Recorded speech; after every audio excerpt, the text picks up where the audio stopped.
Bismillahirrahmanirrahim. Assalamualaikum warahmatullahi wabarakatuh. Dan salam sejahtera untuk kita semua.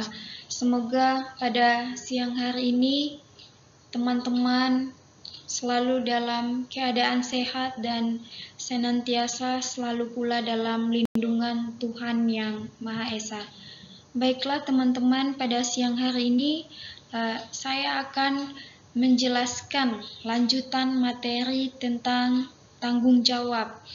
Namun sebelum kita lanjut ke materi selanjutnya, ada baiknya marilah kita berdoa menurut agama dan keyakinan kita masing-masing. Berdoa dimulai.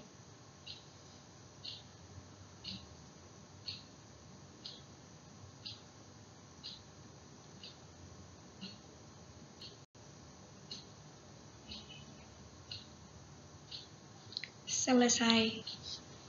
Oke, kita langsung saja. Oke, di sini pengertian tanggung jawab. Jadi ada menurut kamus bahasa Inggris, pengertian tanggung jawab ada di slide sini. Saya akan bacakan.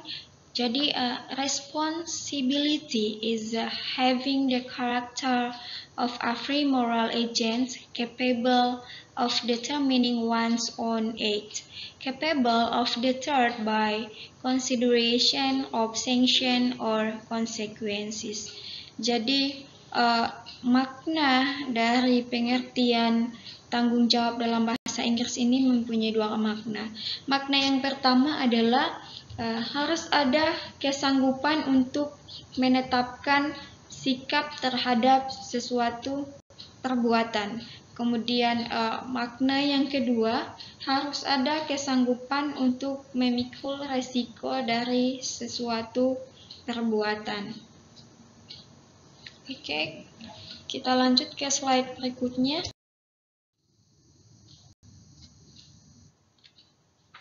Oke, jadi di sini dari segi filsafat, tanggung jawab didukung oleh 3 unsur.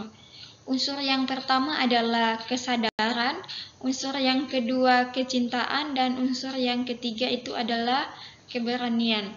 Jadi yang dimaksud dengan unsur kesadaran di sini adalah yang berisi pengertian tahu, kenal, mengerti, dan dapat memperhitungkan arti guna sampai kepada soal akibat daripada suatu perbuatan atau pekerjaan yang dihadapi.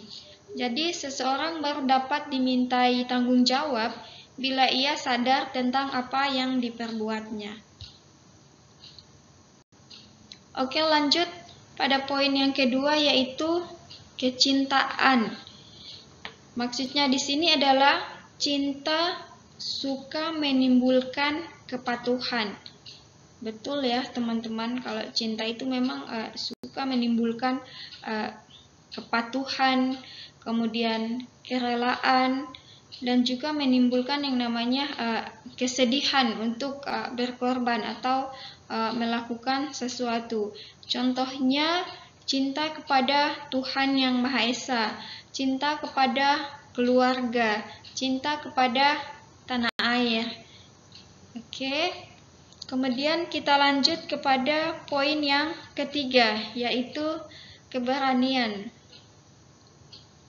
Jadi teman-teman, kalau berani berbuat berarti berani bertanggung jawab. Berani di sini tentunya didorong oleh rasa keikhlasan, tidak bersikap ragu-ragu dan takut terhadap segala macam rintangan yang timbul. Kemudian sebagai konsekuensi dari tindakan yang diperbuatnya. Oke, kita lanjut lagi. Oke. Di sini ada ciri tanggung jawab. Jadi ciri yang pertama itu adalah selalu bersikap dan berperilaku tidak merugikan orang lain.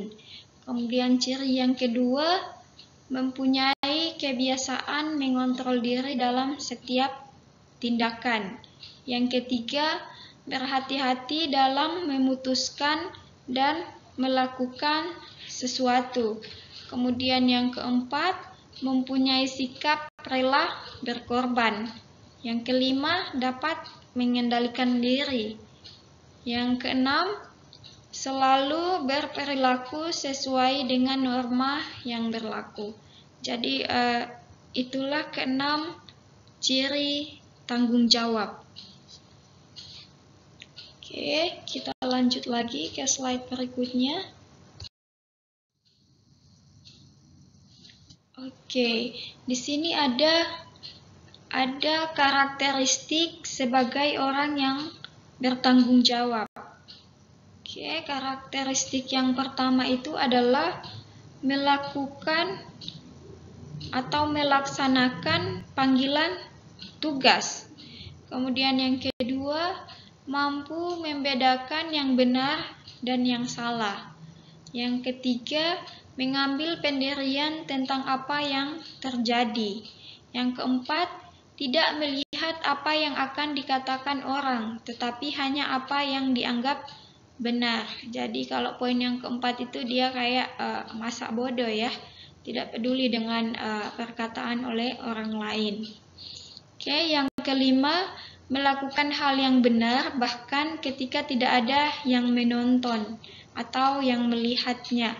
Kemudian lanjut, peduli tentang bagaimana tindakan mempengaruhi orang lain. Oke, poin yang ketujuh, tidak mengeksploitasi orang atau hal-hal atau memanjakan diri dengan sia-sia, tetapi menggunakan hal-hal yang tidak berlebihan. Oke, kita lanjut. Oke, poin yang ke-8 di sini, bersedia mengambil resiko membuat kesalahan. Ke-9, mengakui kesalahan dan tidak menyalahkan orang lain atas pilihan buruknya. Yang ke-10, meminta maaf atas kesalahan yang dilakukan. Jadi orang yang mempunyai karakteristik sebagai orang yang bertanggung jawab itu, kalau dia merasa dia salah, pasti dia akan meminta maaf. Oke, lanjut. Poin ke-11, berani membuat komitmen dan kemudian menindaklanjutinya. Jadi kalau dia sudah berkomitmen, pasti dia akan melakukannya. Oke, yang ke-12, menyadari apa yang dapat dan tidak dapat dilakukan. 13, mengetahui bahwa ia memiliki peran penting untuk dimainkan. Kemudian ke-14, memahami bahwa jika itu adalah pekerjaannya, tidak ada yang akan melakukannya untuknya, meskipun orang lain akan membantu.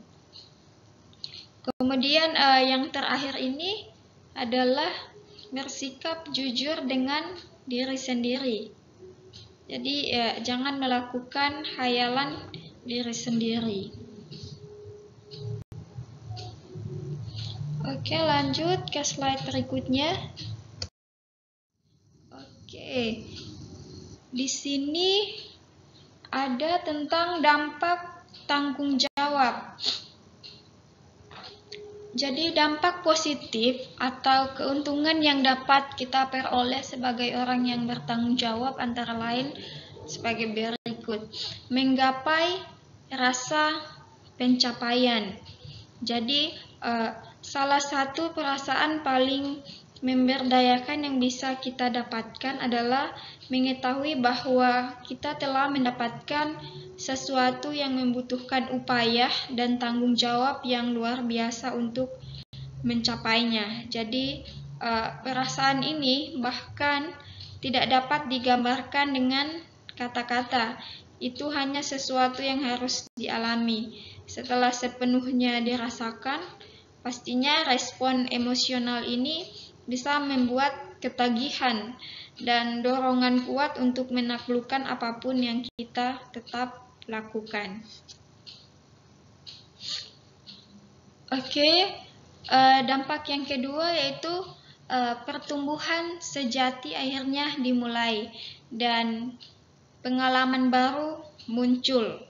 Oke, jadi teman-teman, hanya ketika kita mulai mengambil tanggung jawab penuh atas segala hal dalam hidup kita, apakah itu kesehatan, keuangan, tujuan, hubungan, kemudian kecerdasan, kerohanian, atau yang lain-lain. Jadi tujuan dan pertumbuhan sejati kita sebagai manusia yang sadar mulai aktif. Jadi jika kita selalu bergantung pada orang lain untuk melakukan sesuatu untuk kita atau untuk menyelamatkan kita, kita akan tetap tetap stuck, tidak berjalan ke depan. Oke, kita lanjut pada poin yang ketiga, tidak ada lagi ketergantungan. Jadi teman-teman, ketika kita bertanggung jawab penuh atas semua yang kita lakukan dalam hidup kita, maka ketergantungan kita pada orang lain itu pun akan hilang. Kita itu tidak harus selalu bergantung pada orang lain untuk mendapatkan apa yang kita inginkan. Oke, lanjut poin yang ke-5. Kelimpahan sejati. Jadi, ketika kita akhirnya menjadi bertanggung jawab untuk setiap aspek kehidupan kita, maka kita akan menjadi pemberi dan bukan pengambil. Memberi, menopang hidup, mengambil, menghancurkan kehidupan. Jadi tergantung pada orang lain menjadi pengambil. Jadi kalau teman-teman masih tergantung pada orang lain, berarti kita hanya sebagai pengambil, bukan sebagai pemberi. Yang dimaksud di sini pengambil maksudnya hanya kayak meminta-minta begitu, karena kita bergantung pada orang lain. Oke, yang ke-5 yaitu mengetahui kita memiliki tujuan. Jadi setiap makhluk hidup di bumi ini memiliki tujuan tertentu. Jadi setiap manusia, individu, kita semua di dalam kelas ini, siapapun itu pasti memiliki tujuan hidup. Kita juga tidak berbeda. Orang gelandangan pun tidak berbeda. Semuanya sama. Tidak ada yang lebih baik atau lebih buruk. Hanya saja banyak yang tidak menyadari atau menghargai nilai mereka sendiri.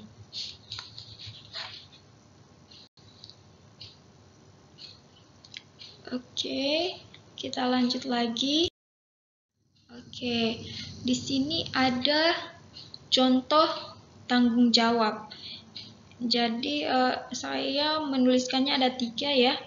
Yang pertama itu tanggung jawab di lingkungan rumah, tanggung jawab di lingkungan sekolah, dan yang ketiga itu adalah tanggung jawab di lingkungan masyarakat.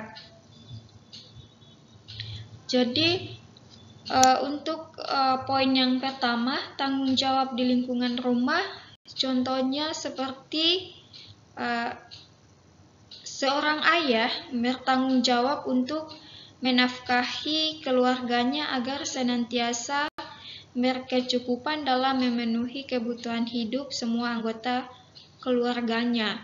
Kemudian seorang ibu berusaha yang terbaik untuk mengolah tata rumah tangga yang baik dan benar agar seluruh anggota keluarganya dapat berkegiatan dengan baik.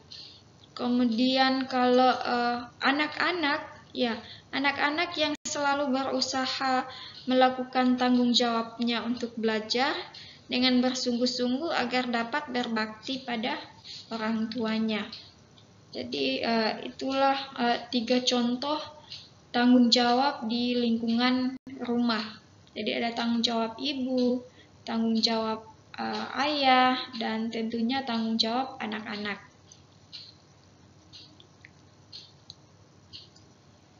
Oke, kita lanjut pada tanggung jawab di lingkungan sekolah atau tanggung jawab di kampus. Jadi seperti mahasiswa yang secara sadar melakukan tanggung jawabnya untuk menaati semua tata tertib yang berlaku di lingkungan kampus. Itu contoh yang pertama. Kemudian yang kedua itu bisa para dosen atau pengajar yang dengan sepenuh hati mengajarkan materi agar mahasiswanya mengerti apa yang mereka ajarkan.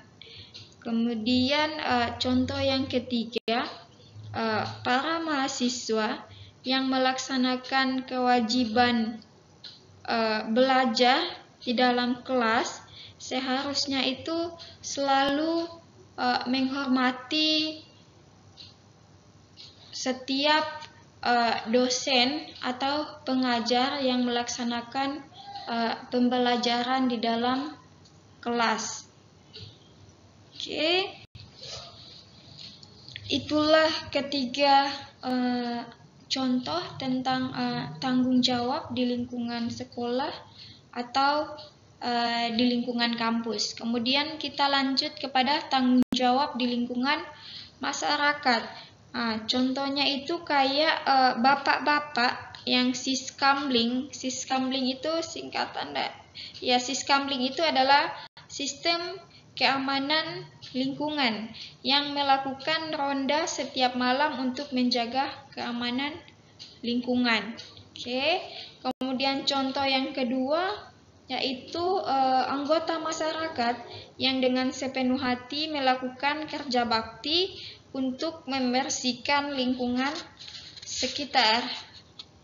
Dan contoh yang ketiga itu kayak kepala keluarga yang bersedia untuk membayar iuran di tingkat RT atau rukun tetangga atau RW rukun warga atau di tingkatan desa. Oke, itulah ketiga contoh tanggung jawab. Kita lanjut lagi. Oke, di sini ada tugas hanya 9 nomor. Yang nomor pertama itu teman-teman diminta untuk menjelaskan dalam bahasa Indonesia makna dari responsibility having the character of every moral agent capable of determining one's own act, capable of deterred by consideration of sanction or consequences. Jadi teman-teman diminta untuk menjelaskan makna dari pengertian tanggung jawab dalam bahasa Inggris ini. Kemudian nomor 2, sebutkan dan jelaskan 3 unsur tanggung jawab dari segi filsafah. Nomor 3, sebutkan 6 ciri-ciri orang yang bertanggung jawab. Nomor 4, sebutkan 10 karakteristik sebagai orang yang bertanggung jawab.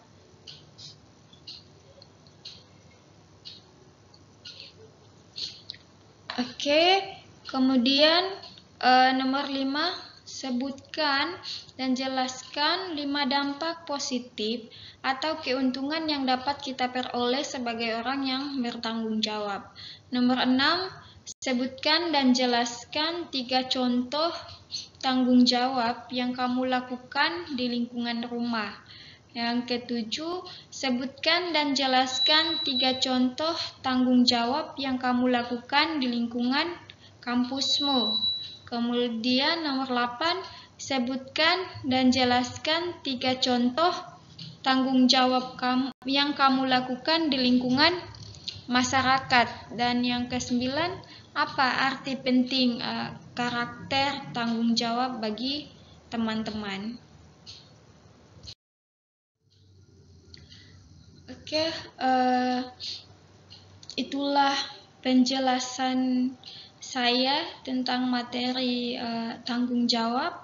Semoga ada manfaatnya buat teman-teman. semuanya yang hadir pada siang hari ini mengikuti kelas saya. Sekian dari saya. Wassalamualaikum warahmatullahi wabarakatuh.